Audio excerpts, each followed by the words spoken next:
Number 1 تصوف کا معنی ہوا علم یعرف به احوال تزکیۃ النفوس و تصفیۃ الاخلاص و تعمیر ظاہر والباطن۔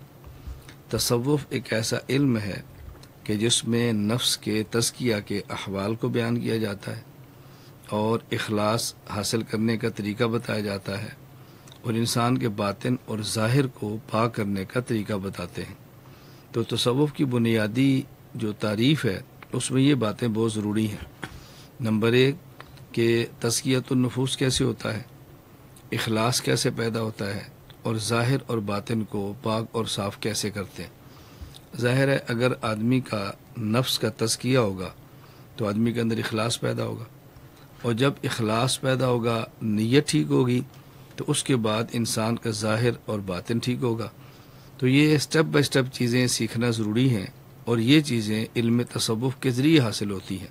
تو 3 چیزیں بنیادی ہیں جن کی وجہ سے تصوف کا سیکھنا ضروری ہے۔